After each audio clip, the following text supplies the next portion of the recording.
I just wanted to make a video real quick. This is a 93 XJ. This is the two-door style. I don't think they're different.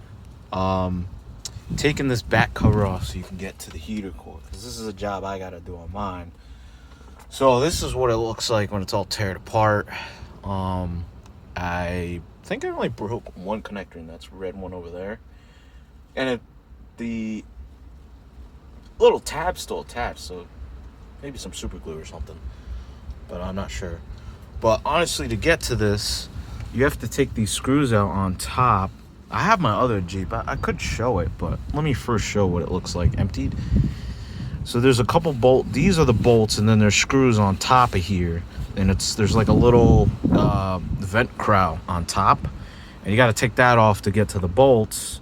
There's going to be two screws in the glove compartment that you got to take out to get the rest of that vent crown off.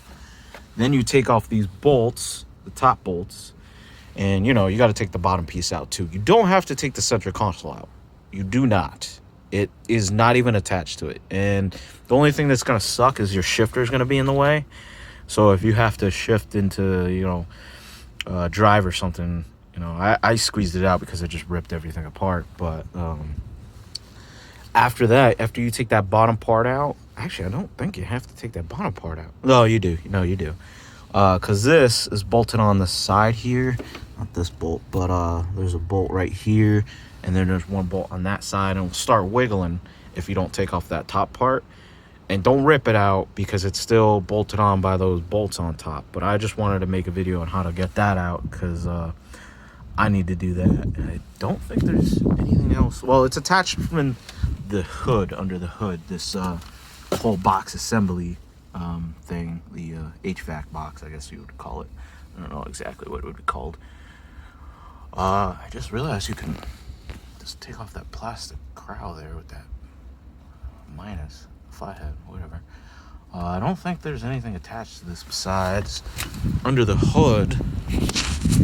There is, I already took these out, so I know where they're at. There's one behind the engine. That one's a little bit of a bitch. I used a ratcheting wrench. I believe they're 11s or 10s, but they're little studs like this that are actually directly attached to that box. And there's one here. There's two there. I don't know if I can get that other one to come. Oh, nope, there it is. The bottom one.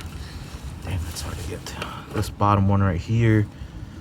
There's this top one, and then I don't know if I can get my camera to get in there. Where are you? It's somewhere back there. It's in a little, I don't know if you can see it because I can't see what you guys see, but it's somewhere back there. It's not too obvious. I don't think there's any on the other side because I don't see room for one. I didn't remove all this stuff yet, but this is a parts Jeep, so I'm trying not to break things so I can sell it, get my money back, but I don't think there's anything back here. Right now I'm ripping out this cable. This is the, what does it say? Brake booster. So that's brake booster connector. And I'm trying not to break that because, someone needs it. And, help them out by giving it and help me out by buying it. But that's it. I just wanted to make a little video on how to take that out. Let me show you the crown piece I'm talking about. It's not too hard of a job, honestly. I was actually thinking of, the only thing that really sucks is taking out that bolt. You don't need to take out the HVAC, the fan, blower fan. This part is what I'm talking about. There's little screws in here. Let me see if I can get it to focus. There's screws in there, and then in this glove box, I fucking locked it.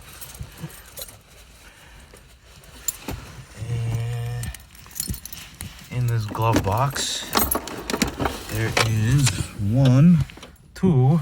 You have to take those out, but after you get those ones, there's like 4 or 5 on around this crown. This will just pop out. It's got little clips in it, so it might feel like it's a little hard. Just get closer to the clip and pull it out, or otherwise you're probably gonna break this because it's most likely brittle. Because they don't make Jeep XJs anymore. Did I just call them Jeep XJs? Just call them XJs. I have extra screws. That's not good. I gotta put something back together. But yeah, I was able to wiggle this without taking the center console out at all. There's a screw behind here for the bottom. You gotta pull this out by pushing this down and pulling it out. I'm not gonna do that right now. You do have to take, you don't have to take it out, but you gotta open up this glove box to get to those other 2 screws. And the whole thing comes out as one unit, so I would just pull it back a little bit, just so you don't rip wires and, you know, mess shit up. Because I'm pretty sure whoever did this radio probably did not use solder or butt connectors or nut screws, and they probably just tied them together, duct tape or electrical tape, because, you know, duct tape doesn't go on fire. But yeah, that's a job I gotta do, because it's leaking very rarely and not crazy amount, but it is leaking, and I really need to do that soon so it doesn't get worse. You know, the sooner the better. But that's basically that job. It's not, I don't think it's too hard. I think the hardest part is probably, one, getting it back in, because God, that seems like painful. Maybe not, because it's got studs, so that would probably hold it. And that bolt in the back of the engine's kind of a bitch if you don't have a socket wrench or a ratcheting wrench. If you have just a regular wrench, God, that's painful, because those screws come out fucking hard. They do not come out soft until the very, very, very, very end. You know, rust is fun. Tell that to this little guy. Oh, that's pretty bad. That's a battery holder. But I'm still tearing down this Jeep, so we'll see.